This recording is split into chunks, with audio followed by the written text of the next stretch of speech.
आइए sir transformation of energy के concept की अंडरस्टैंडिंग ले लेते हैं। ये क्या कहना चाहता है कि एनर्जी जो है ना, उसमें एक प्रॉपर्टी होती है कि वो ट्रांसफॉर्म कर जाती है। मतलब एक फॉर्म ऑफ एनर्जी से दूसरे फॉर्म ऑफ एनर्जी में जो ट्रांसफॉर्मेशन होती है उसी की अंडरस्टैंडिंग हम लेंगे।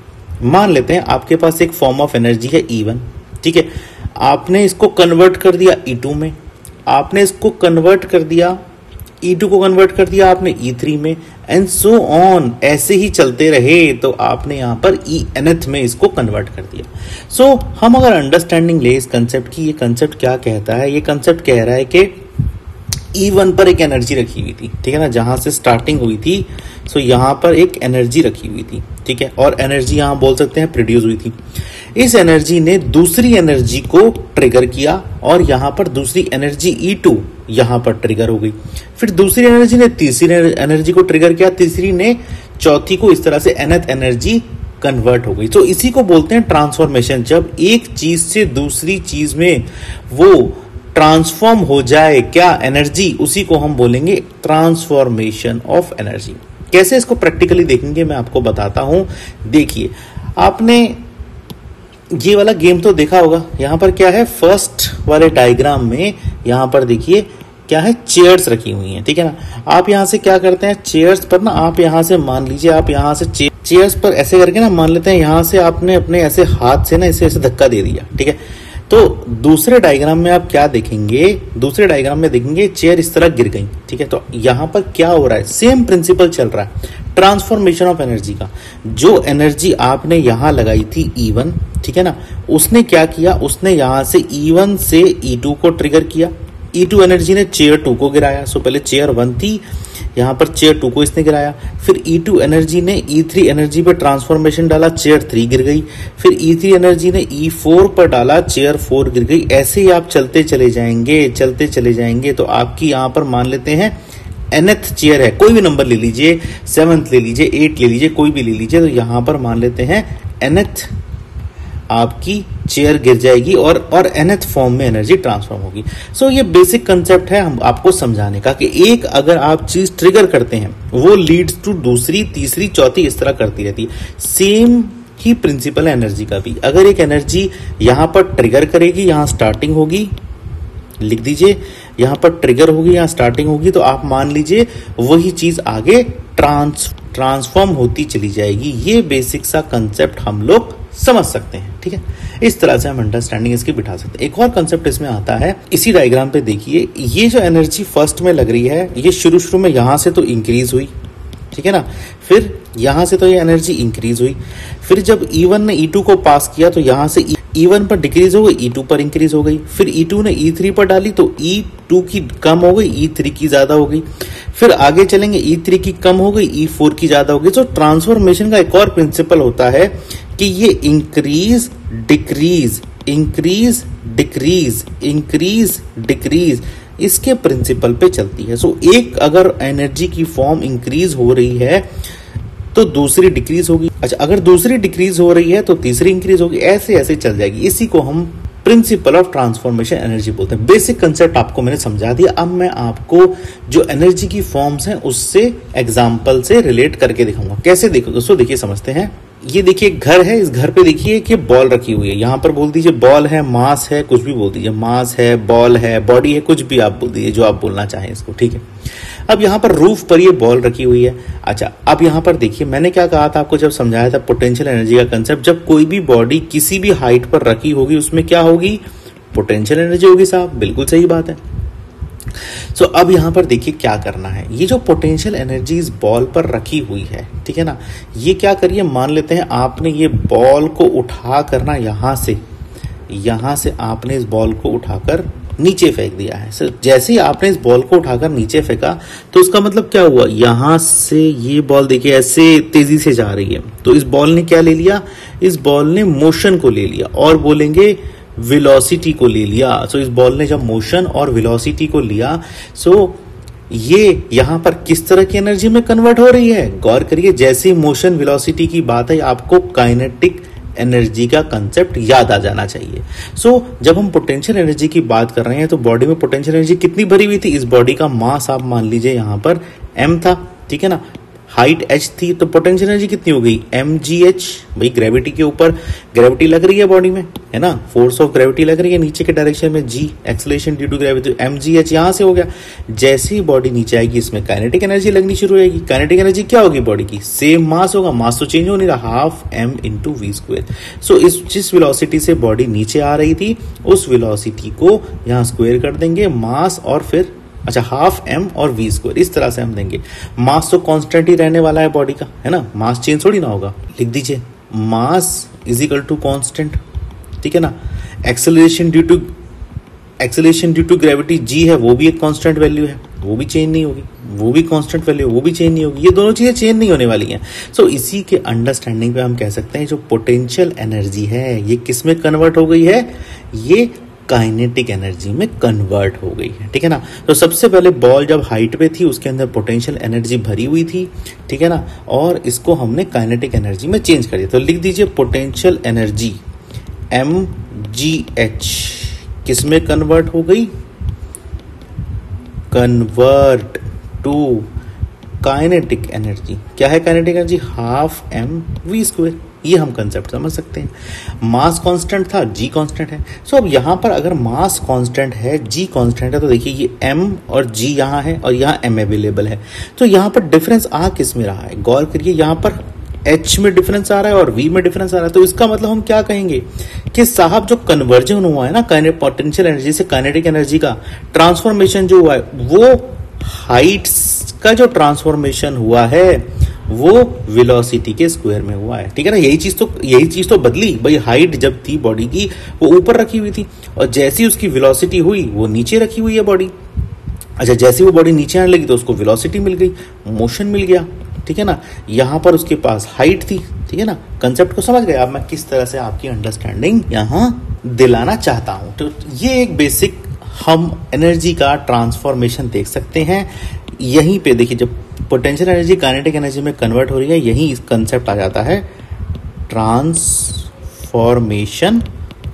ऑफ एनर्जी का, ठीक है ना, जो हम पीछे इस टॉपिक को लेके शुरू हुए थे।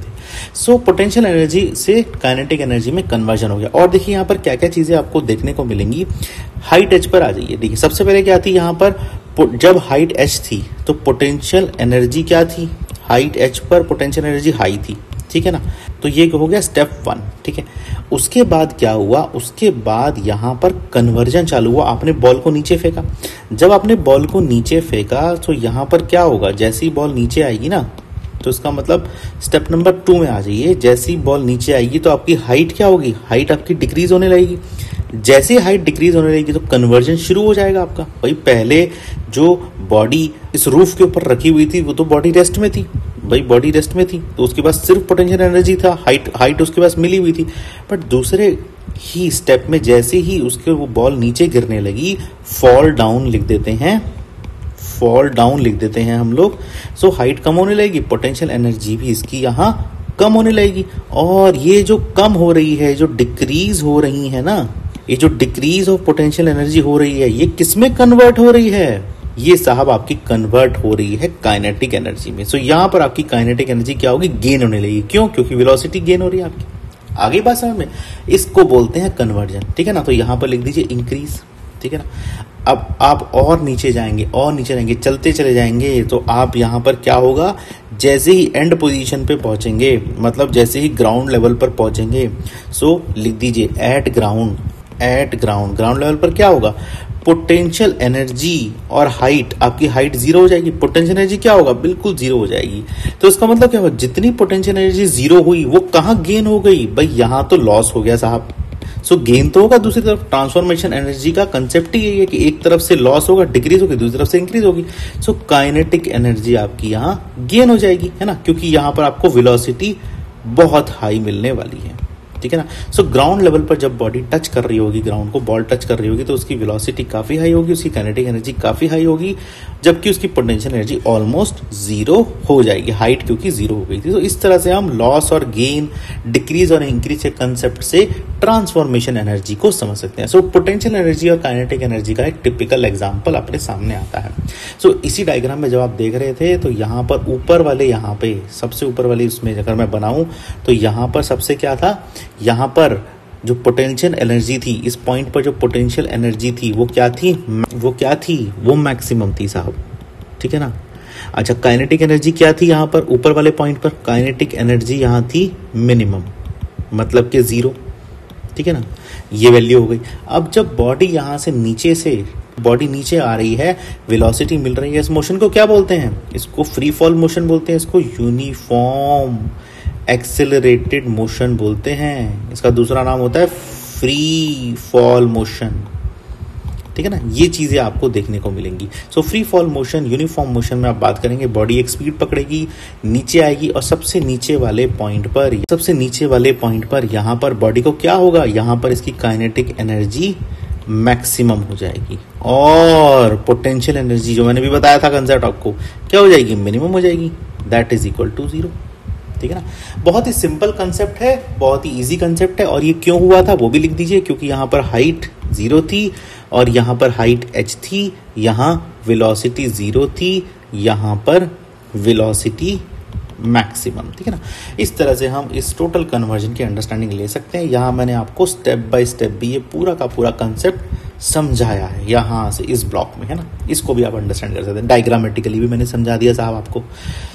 सो इस तरह हम इस कंसेप्ट की अंडरस्टैंडिंग ले सकते हैं। ट्रांसफॉर्मेशन ऑफ एनर्जी होता क्या है, कैसे चलता है, उसकी अंडरस्टैंड ले सकते हैं। यही चीज अगर हम ये थ्रोइंग ऑफ बॉल के केस में देखें, ठीक है ना, ये एग्जांपल होता है जहां पर हम एक बॉल को थ्रो कर रहे होते हैं, ठीक है ना। यहां से आप थ्रो मारते हैं इस बॉल पर जब आपने यहां से इसको थ्रो मारा तो यहां पर क्या हुआ? ये बॉल मोशन पकड़ गया। भाई ये बॉल मोशन में है, बिल्कुल सही बात है, मोशन में है, ऐसे ऐसे मोशन में है, यहाँ तक आया, ये आया, ये इस तरह से बॉडी यहाँ से मोशन में आई, इस तरह से, ठीक है।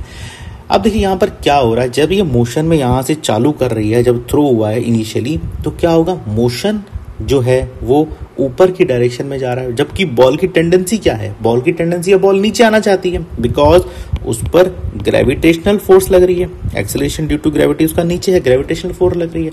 इसका मतलब जो ऊपर की डायरेक्शन में आप मोशन बना रहे हैं ना, ये क्या कर रहा है? ये इसकी वेलोसिटी को डिक्रीज कर रहा है।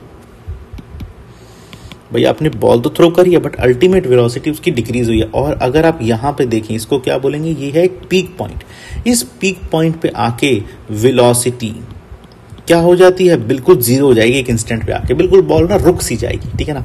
तो यहाँ से डिक्रीज होनी शुरू हुई थी, यहाँ पर आकर 0 हो गई, और जब ये नीचे की अपनी ट्रेजेक्टरी चालू करेगी, सो क्या होगा? वेलोसिटी इसकी इंक्रीज हो जाएगी। सो वेलोसिटी इंक्रीज हो गई, बहुत अच्छी बात है।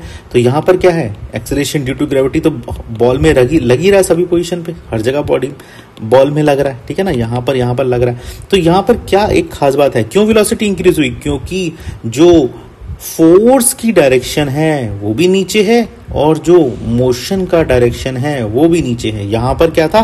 फोर्स की डायरेक्शन, नेट फोर्स जो था बॉडी में वो नीचे की तरफ लग रहा था, ठीक है ना। इस तरह से हम कर सकते हैं। सो मोशन और फोर्स जब अपोजिट चलेंगे तो वेलोसिटी डिक्रीज होगी, और मोशन और फोर्स जब एक साथ चलेंगे, एक ही डायरेक्शन में चलेंगे, तो वेलोसिटी इंक्रीज होगी। ये कंसेप्ट हम समझ गए, ठीक है ना। अब यहाँ पर पोटेंशियल एनर्जी और काइनेटिक एनर्जी को देख लेते हैं। जब बॉल यहाँ से शुरू हुई थी, यहाँ से जब थ्रो होना शुरू हुई थी, तो उसके पास क्या क्या चीजें थी ये समझिए। सो यहाँ पर उसके पास सबसे पहले देखिए हाइट क्या थी। यहाँ बिल्कुल 0 हाइट से शुरू कर रही थी, हाइट 0 थी, इसका मतलब पोटेंशियल एनर्जी यहाँ 0 थी। अच्छा, कुछ वेलोसिटी बॉडी ने शुरू में गेन करा था। भाई शुरू में तो आपने जब बॉल को थ्रो किया तो कुछ एक स्पीड से थ्रो किया होगा। सो यहाँ पर काइनेटिक एनर्जी बॉडी में थी, तो काइनेटिक एनर्जी 0 नहीं थी। क्यों? क्योंकि वेलोसिटी भी 0 नहीं थी बॉडी की, सीधी सी बात है, ठीक है। अब पीक पोजीशन पे आ जाते हैं। पीक पोजीशन पे क्या क्या चीजें देखने को मिलेंगी समझ लेते हैं। पीक पोजीशन पे देखिए दोस्तों, क्या है? हाइट आपकी ना मैक्सिमम है। तो जब हाइट मैक्सिमम है, इसका मतलब क्या है? पोटेंशियल एनर्जी आपकी मैक्सिमम होगी पीक पोजीशन पे। पीक पोजीशन की बात कर रहा हूं मैं। अच्छा, काइनेटिक एनर्जी क्या? देखिए वेलोसिटी 0 है तो काइनेटिक एनर्जी क्या होगी? 0 हो जाएगी। क्यों? क्योंकि वेलोसिटी 0 है, सिंपल सी बात है। पीक में जैसे एक इंस्टेंट के लिए बॉल ना हल्की सी रुक जाएगी, आपको दिखेगी भी नहीं बट वो रुक जाएगी। तो ये कंसेप्ट होता है कहाँ पे? पीक पे, ठीक है। जब बॉल नीचे आनी शुरू होगी तो क्या होगा? फिर से इसकी जो हाइट है ना वो डिक्रीज होती चली जा रही है। सो हाइट जब डिक्रीज हो रही है तो यहाँ पे नीचे आके फिर से क्या होगा? फिर से हाइट 0 हो जाएगी, पोटेंशियल एनर्जी इस वाले पॉइंट पर भी 0 हो जाएगी, और यहाँ पर क्या होगा? जो बॉडी की काइनेटिक एनर्जी थी ना वो 0 नहीं होगी, वेलोसिटी भी जीरो नहीं है तो काइनेटिक एनर्जी तो वेलोसिटी पर डिपेंड है, जब वेलोसिटी जीरो नहीं तो काइनेटिक एनर्जी भी जीरो नहीं है। सो यहाँ से इस तरह से हम कन्वर्जन देख सकते हैं। देखिए यहाँ कन्वर्जन क्या है, यहाँ पर यहाँ से लेके मतलब जब थ्रो करिए वहां से लेके पीक पॉइंट तक और पीक से लेके नीचे तक, ठीक है, दो मोशन दिख रहे हैं आपको। यहां पर पोटेंशियल एनर्जी क्या हो रहा है, इंक्रीज कर रही है, ठीक है ना। इस वाले केस में जो नीचे जा रही है ट्रेजेक्टरी पीक से नीचे, यहां पोटेंशियल एनर्जी फिर डिक्रीज करना शुरू कर देगी। इसके उल्टा होगा, अब काइनेटिक एनर्जी में क्या होगा, इसके उल्टा होगा। यहां से यहां का मोशन है, यहां से यहां का मोशन है, यहां पर क्या होगा, काइनेटिक एनर्जी यहां पर डिक्रीज करना शुरू करेगी। क्यों? क्योंकि वेलोसिटी ऊपर जाके जीरो होने वाली है, तो यहां पर मैक्सिमम वेलोसिटी चली थी, फिर ऊपर जाके जीरो हो जाएगी। फिर इसके बाद क्या होगा, काइनेटिक एनर्जी ना दूसरे वाले मोशन में जब पीक से नीचे गिर रहा है, यहां पर क्या होगा, इंक्रीज होनी शुरू हो जाएगी साहब। क्यों इंक्रीज होनी शुरू होगी? क्योंकि ऊपर पीक में काइनेटिक एनर्जी जीरो थी, वेलोसिटी जीरो है, और नीचे आके काइनेटिक एनर्जी, क्योंकि वेलोसिटी जीरो नहीं है तो काइनेटिक एनर्जी कुछ तो वैल्यू होगी। सो इस तरह से हम अंडरस्टैंडिंग ले सकते हैं। तो यही होता है कंप्लीट स्ट्रक्चर। देखिए इसी को कहते हैं ट्रांसफॉर्मेशन ऑफ एनर्जी, मतलब कि एक फॉर्म से एनर्जी दूसरे फॉर्म में जा रही है। सो जहां पोटेंशियल एनर्जी इंक्रीज करेगी वहां काइनेटिक एनर्जी डिक्रीज करेगी, जहां काइनेटिक एनर्जी डिक्रीज करेगी वहां पोटेंशियल एनर्जी इंक्रीज करेगी। ये बेसिक फंडामेंटल कंसेप्ट हम इस टॉपिक से समझ सकते हैं। इसी को हम फर्दर लेकर चलते हैं। देखिए दोस्तों, ये मैंने स्ट्रक्चर बना लिया। ये क्या है, hydro power plant. Hydro power plant काम कैसे करता है और कैसे एनर्जी कन्वर्ट होती है, देखिए मैं बताता हूं आपको। यहाँ पर जो कन्वर्जन एनर्जी का वो क्या होता है, पोटेंशियल एनर्जी यहाँ दोस्तों कन्वर्ट होती है किसमें, काइनेटिक एनर्जी में, ठीक है। और वो जो काइनेटिक एनर्जी है वो फर्दर कन्वर्ट होती है इलेक्ट्रिकल एनर्जी में। इलेक्ट्रिकल एनर्जी में कैसे होता है ये सब मैं आपको समझाता हूँ। देखिए दोस्तों, यहाँ पर ये क्या बना है, ये डैम बना हुआ है, ठीक है ना। डैम क्या काम करता है, ये पानी को रोकने का काम करता है। सो ये जो दो इसके यहाँ पर फनल से बने हुए हैं, ये क्या कर रहे हैं, ये एक तरीके से ना इस पानी को रोकने का काम कर रहे हैं। यहाँ पर ये जो फनल है ना, यहाँ पे पानी को रोकने का काम कर रहे हैं। और यहाँ पर ना पानी है, इसमें इधर से ना काफी सारा पानी है, पीछे की तरफ ना काफी सारा पानी है ऐसे, और पानी को ये रोक देता है एक तरह से ना, पानी में ब्रेक लगाया जाता है, एक तरह से उसको ना होल्ड कर देता है। अच्छा, जब ये दोनों के दोनों उसके फाटक जो होते हैं, एक तरह से इसके जो डोर्स होते हैं, जैसे ही ओपन होंगे तो पानी यहाँ से ना बड़ी तेजी से गिरेगा साहब, बहुत तेजी से पानी गिरेगा, नीचे आएगा बहुत तेजी से। पानी का क्या होगा, काफी तेज प्रेशर होगा, ठीक है ना। तो ये बात लिख दीजिए, हाई प्रेशर, ठीक है। अब एक चीज यहाँ गौर, सो अब देखिए इस डैम ने क्या किया, इस पानी को होल्ड किया हुआ। बिल्कुल साहब ठीक बात है, पानी यहाँ होल्ड हो रखा है डैम में। अच्छा, डैम की कुछ एक हाइट एच भी होगी भाई, जहां पर पानी है कुछ एक हाइट एच भी होगी। सो यहाँ पर बेसिकली क्या है ना, वाटर ही यहाँ पर ऑब्जेक्ट है, और वाटर ही बोल दीजिए, वाटर ही यहाँ बॉडी है। सो वाटर जब होल्ड पर है, हाइट एच पर है, तो इसका मतलब क्या है, यहाँ पर ही वाटर के अंदर ही क्या है, पोटेंशियल एनर्जी है। वाटर के अंदर ही क्या है, पोटेंशियल एनर्जी है, ठीक है ना। तो पोटेंशियल एनर्जी समझ आ गई कहाँ पे है, ठीक है। जब पानी नीचे गिरा, जब पानी तेजी से नीचे गिरा तो इसने क्या हुआ, हाइट अपनी एच को लूज किया। जब हाइट एच को लूज किया, सो जब यहाँ से पानी गिर रहा है ऐसे, तो ये क्या कर रही है, पोटेंशियल एनर्जी यहाँ इसकी डिक्रीज हो रही है।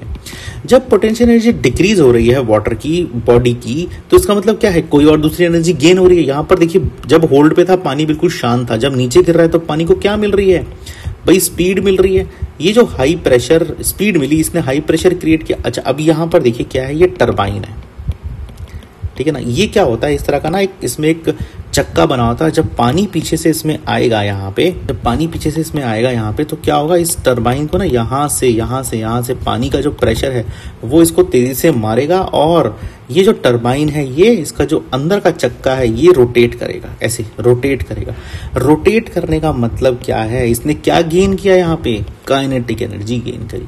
सो जो वाटर होल्ड था वो जब नीचे गिरा, उसने काइनेटिक एनर्जी दे दी उस चक्के को, जो टरबाइन का चक्का है वो घूम रहा है। ये जो काइनेटिक एनर्जी दी, उससे क्या हुआ, उससे बेसिकली क्या है, आगे जाके ये जनरेटर्स वगैरह से लग के इसको इलेक्ट्रिकल एनर्जी में कन्वर्ट करते हैं। ये जो तार है ये इलेक्ट्रिक एनर्जी में कन्वर्ट होके टावर के थ्रू शहरों में आती है, डिफरेंट जगह जाती है, और यहाँ से ये आपके घर में ऐसे आ जाती है, ठीक है ना। इस तरह से हम बोल देते हैं। सो किस तरह से देखिए, पानी ने टरबाइन को ट्रिगर किया, और फिर यहाँ से टावर्स ने, इलेक्ट्रिकल टावर्स ने इसको यहाँ पर कन्वर्ट किया, और यहाँ पर ये बल्ब जल गया आपका।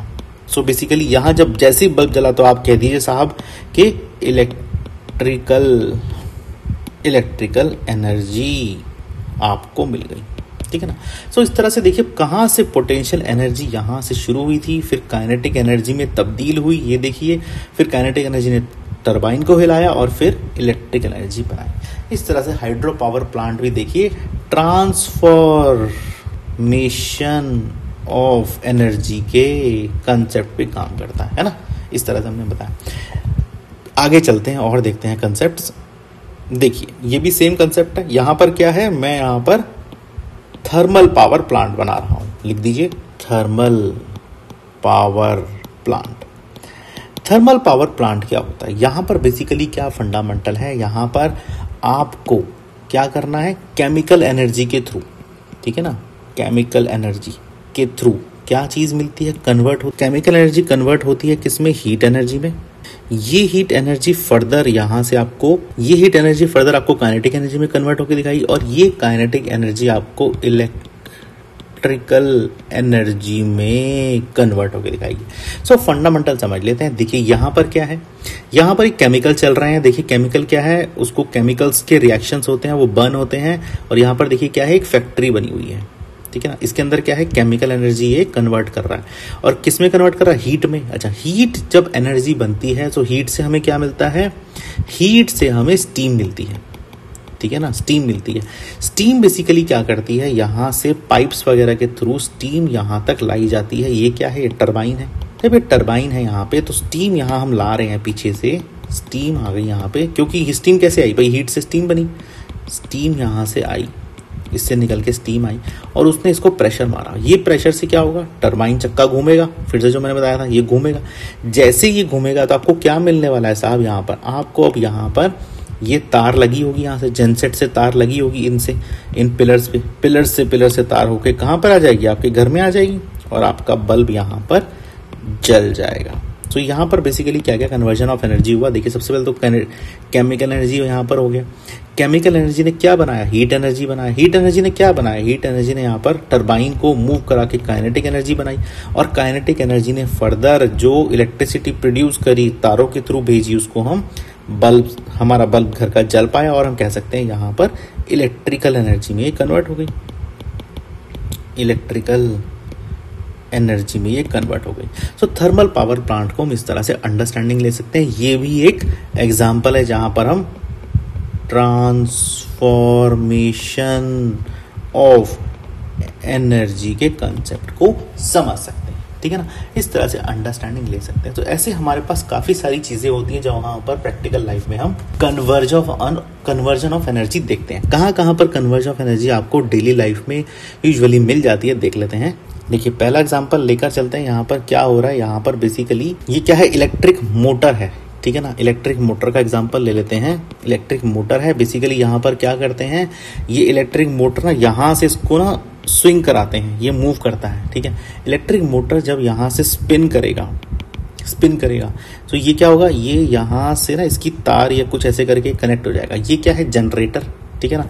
सो बेसिकली यहाँ पर क्या किया आपने, मैकेनिकल एनर्जी आपने लगाई, भाई स्पिन कर रहे हो तो मैकेनिकल एनर्जी लगेगी, उसको आपने किस में कन्वर्ट किया, उसको आपने यहाँ पर इलेक्ट्रिकल एनर्जी में कन्वर्ट किया, ठीक है ना। ट्रांसफॉर्मेशन ऑफ एनर्जी का कंसेप्ट है। सो यहाँ पर जो मोटर लगी हुई थी बेसिकली ना, मोटर ने क्या किया, जनरेटर को एक्टिवेट कर दिया, और ये जो जनरेटर है यहाँ से तो आप फिर वायर ले जाइए आगे, ठीक है ना, अपने घर में ले जाइए, वहाँ बल्ब जला लीजिए। सो ये इस तरह से इलेक्ट्रिकल एनर्जी कन्वर्ट हो जाती है, इलेक्ट्रिक मोटर्स को हम बोल सकते हैं, ठीक है ना।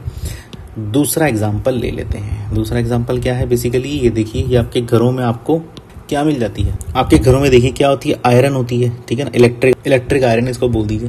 इलेक्ट्रिक आयरन क्या करती है, बेसिकली जो इलेक्ट्रिकल एनर्जी होती है यहाँ से ना, आप इसका जब प्लग लगा देंगे यहाँ से ऐसे करके, जब आप इसका साफ यहाँ से करके ना ऐसे प्लग लगा देंगे, जब यहाँ पे है ना, यहाँ पर यहाँ से इलेक्ट्रिकल एनर्जी मिलेगी, इलेक्ट्रिकल एनर्जी उसको मिलेगी। जब इलेक्ट्रिकल एनर्जी मिलेगी तो यहाँ से क्या करंट पास होगा, और यहाँ पर क्या होता है, ये जो आयरन होती है ना, ये हीट हो जाती है, फिर आप प्रेस कर पाते हैं। सो यहाँ पर क्या हुआ, इलेक्ट्रिक एनर्जी ने इसको हीट एनर्जी में कन्वर्ट कर दिया। ये भी एक ट्रांसफॉर्मेशन एनर्जी का एग्जांपल है, ठीक है साहब। ये देखिए इलेक्ट्रिक बल्ब ले लेते हैं। क्या होता है इलेक्ट्रिक बल्ब में, यहाँ से इलेक्ट्रिक बल्ब आप यहाँ लगा देते हैं, इसकी तार को ना यहाँ पे जोड़ देते हैं, इधर प्लग में, ठीक है ना। ये प्लग में लग गया, यहाँ से ऐसे लग गया, ये आपने स्विच दबाया, यहाँ पर क्या है, इलेक्ट्रिकल एनर्जी है। इलेक्ट्रिकल एनर्जी क्या कर रही है, यहाँ से करंट पास कर रही है और इस बल्ब को यहाँ पर जला देती है साहब, भाई ये बल्ब जल जाता है ऐसे करके। तो इस तरह से क्या हो रहा है, इलेक्ट्रिकल एनर्जी कन्वर्ट हो रही है किस में, भाई लाइट एनर्जी में। बल्ब आपको लाइट दे रहा है ना, तो लाइट एनर्जी में कन्वर्ट होती है। और इसको हीट भी बोल सकते हैं, भाई बल्ब गर्म हो जाता है थोड़ी देर बाद, हीट एनर्जी भी आपको मिल जाती है यहाँ पे, है ना। सो इस तरह से यहाँ पर भी ट्रांसफॉर्मेशन ऑफ एनर्जी का कंसेप्ट आ रहा है। ठीक है जी, आगे चलते हैं। अच्छा देखिए, स्टीम इंजन देख लेते हैं। स्टीम इंजन में क्या होता है, रेलगाड़ी में भी आपको स्टीम इंजन देखने को मिलता है। स्टीम इंजन में क्या होता है, मान लेते हैं यहाँ पर स्टीम इंजन है, यहाँ पर क्या होता है, यहाँ पर ना पानी को बहुत हीट किया जाता है। ठीक है, ये जो हीट एनर्जी है, ये स्टीम की जो हीट एनर्जी है, इसको यहाँ पे हीट एनर्जी, ये किससे बनी है, पानी से बनी है। सो ये जो स्टीम की हीट एनर्जी है, ये क्या करती है, बेसिकली ये यहाँ पर जब स्टीम इसमें आएगी ना, इस शाफ्ट से ऐसे इसमें आएगी, इस पैनल से इस शाफ्ट को मूव करेगी, तो ये क्या होगा, कन्वर्ट हो जाएगा काइनेटिक एनर्जी में। सो स्टीम हीट एनर्जी यहाँ काइनेटिक एनर्जी में इसको कन्वर्ट करने का काम आती है। इसीलिए रेलगाड़ी में देखिए, स्टीम इंजन जब होता है तो यहाँ पर क्या होता है, कोयला डालते हैं इस चैम्बर के अंदर। जब कोयला डालते हैं, बेसिकली स्टीम प्रोड्यूस होती है। स्टीम प्रोड्यूस होकर इस चैम्बर से ना, स्टीम बेसिकली यहाँ से इन शाफ्ट पे चलती है। जब इन शाफ्ट को चलेगी तो इस शाफ्ट क्या होंगे, इसके टायर ये मूव करने लगेंगे, शाफ्ट मूव करेगा, टायर मूव करेंगे। तो यहाँ पर क्या हुआ, वही हुआ जो हमने ऊपर बोला था, हीट जो यहाँ प्रोड्यूस हुई थी, किससे, स्टीम से, उसने कन्वर्ट किया इसको काइनेटिक एनर्जी के अंदर। परफेक्ट बात है भाई साहब, बहुत बढ़िया बात है।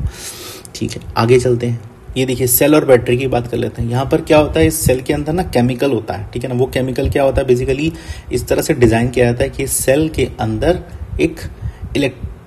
एक इलेक्ट्रोमैग्नेटिक फोर्स का जनरेशन हो। तो केमिकल एनर्जी होती है इसके अंदर, ठीक है ना। केमिकल एनर्जी जब इसके अंदर होगी, मान लेते हैं यहाँ से ना, आप इधर से लेके इधर से ऐसे 2 तार लिया आपने और अपने बल्ब से लगा दिए यहाँ पे आपका बल्ब है साहब। तो यहाँ से क्या किया, यहाँ से आपने 2 तार लिए, एक यहाँ पे जोड़ दिया और एक यहाँ पे जोड़ दिया, ठीक है ना। तो क्या होगा, जैसे आप 2 तार जोड़ेंगे यहाँ से, ये बल्ब जलने लग जाएगा। तो केमिकल एनर्जी ने क्या कन्वर्ट कर दिया, केमिकल एनर्जी ने इसको यहाँ बदल दिया, किसमें, लाइट एनर्जी में, और बोल सकते हैं इलेक्ट्रिकल एनर्जी में, है ना, इस तरह से बोल सकते हैं। और इलेक्ट्रिकल एनर्जी से बोल सकते हैं लाइट एनर्जी भी आई है भाई आपके पास, ठीक है ना, इस तरह से भी बोल सकते हैं, लाइट एनर्जी में कन्वर्ट कर दिया। सो इस तरह से हम बैटरी सेल का भी एक एग्जांपल ले सकते हैं। अच्छा, ये एग्जांपल देखिए, भी इंटरेस्टिंग है काफ़ी। ये देखिए, यहाँ से क्या हो रहा है, सूरज की रोशनी आ रही है। सूरज दिन में काफ़ी तेज़ रोशनी देता है, काफ़ी हीट प्रोड्यूस करता है। तो ये इस रोशनी से क्या होगा, ये है आपका सोलर सेल। तो ये आपका छठा एग्जाम्पल है ट्रांसफॉर्मेशन ऑफ एनर्जी का। सोलर हीटर बोल लीजिए इसको, और सोलर सेल बोल लीजिए, कुछ भी बोल लीजिए, ठीक है ना। यहाँ पर क्या होगा, ये सोलर सेल पर पड़ेगी, ठीक है। तो ये क्या होगा, सोलर का एक पैनल होता है, ठीक है। आपके छतों पर आपने देखा होगा, लोगों के रखा होता है। यहाँ से ये क्या आ रही है, यहाँ पे ये हीट और लाइट एनर्जी, इसको बोल सकते हैं लाइट एनर्जी, ठीक है ना। लाइट एनर्जी ने जब इसके ऊपर यहाँ सोलर पैनल पे ये लाइट डाली, तो इसकी प्रॉपर्टी क्या होती है, ये अपने अंदर उस एनर्जी को प्रिजर्व कर लेता है, ठीक है ना, अपने अंदर इसको सेव कर लेता है। और अगर आप 2 तार यहाँ से जोड़ देंगे ना बल्ब में, इस तरह से, ये क्या करेगा, बल्ब को जला देगा और बल्ब यहाँ से आपको रोशनी देने लगेगा, ठीक है। तो इसका मतलब क्या हुआ, आपने लाइट एनर्जी को किस में कन्वर्ट कर दिया, इलेक्ट्रिकल एनर्जी में, ठीक है ना। सीधी सी बात है, क्योंकि लाइट एनर्जी आई, कन्वर्टर आपका सोलर सेल यहाँ था, उसने कन्वर्जन किया और इलेक्ट्रिकल एनर्जी से आपका जो बल्ब है ना, वो जल जाएगा। इस तरह से हम इसका कन्वर्जन देख सकते हैं।